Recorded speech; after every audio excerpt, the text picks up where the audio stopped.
Assalamualaikum warahmatullahi wabarakatuh. Innal hamdalillah nahmaduhu wa nasta'inuhu wa nastaghfiruh wa na'udzu billahi min shururi anfusina wa min sayyiati a'malina. Man yahdihillahu fala mudilla lahu wa man yudlilhu fala hadiya lahu.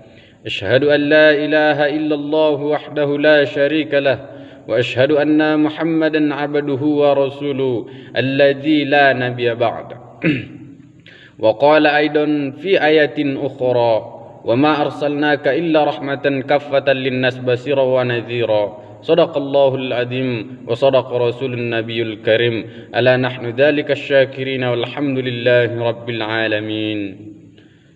Ma'asyiran muslimin, bapak-bapak, ibu-ibu yang dimuliakan oleh Allah Subhanahu wa taala. Pada kesempatan kali ini, marilah kita senantiasa mengharap ridha Allah Subhanahu wa taala, yakni tidak luput hanya mengingat Allah dan berubudiyah kepada Allah Subhanahu wa taala. Bapak Ibu yang dimuliakan oleh Allah Subhanahu wa taala, di dalam Al-Qur'an yang pertama sekali di dalam pembahasan kita pada malam hari ini, yakni tidak luput kita yang namanya bersyukur. Karena ada sebagian orang, ada beberapa di kalangan atau di antara orang-orang itu tidak pandai bersyukur. Sebagaimana yang disebutkan dalam Al-Qur'an, la in syakartum la azidannakum wa la in kafartum inna adzabi lasyadid, kata Allah. Barang siapa yang mensyukuri nikmatku, kata Allah, niscaya akan kutambah. Dan barang siapa yang kufur atas nikmatku, kata Allah Subhanahu wa taala, maka azabku sangat pedih. Bapak Ibu yang dimuliakan oleh Allah Subhanahu wa taala, tentu yang namanya bersyukur ini atau mensyukuri nikmat-nikmat yang diberikan oleh Allah Subhanahu wa taala, terutama nikmat Islam dan nikmat iman. Banyak di antara manusia tidak mendapatkan yang namanya nikmat Islam, yang namanya nikmat iman, yaitu adalah mendapatkan hidayah dari Allah Subhanahu wa taala. Bapak Ibu yang dimuliakan Allah Subhanahu wa taala, ma'asyiran muslimin, jamaah pada malam hari ini, mudah-mudahan diberikan oleh Allah kesehatan dan umur yang panjang. Wa in tawuddu ni'matullah la tuhsuha.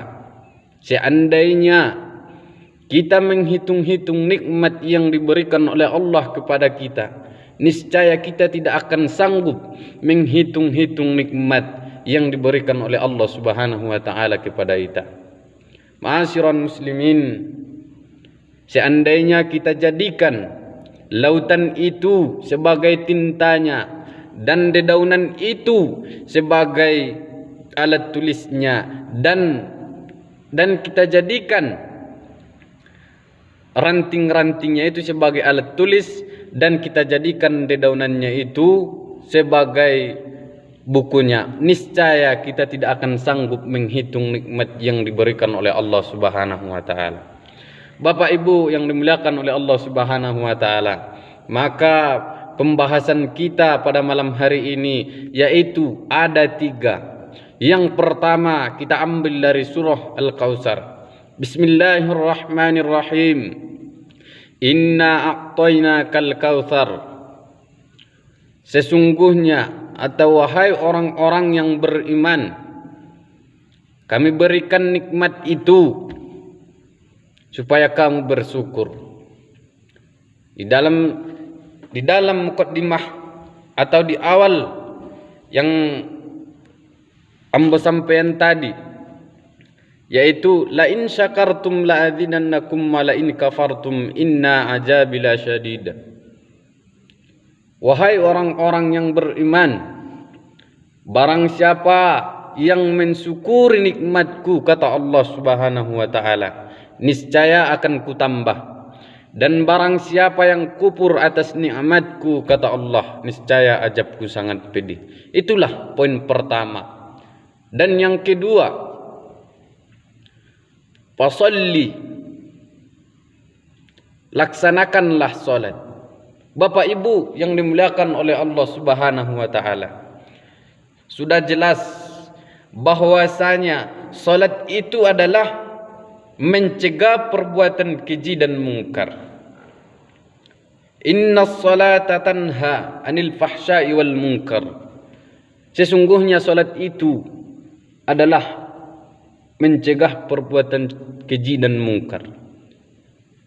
Dan di dalam hadis Rasulullah sallallahu alaihi wasallam, as-salatu imaddin, salat itu adalah tiang agama. Berarti kalau kita seseorang yang beriman, maka terutama tiang atau pondasinya itu adalah salat.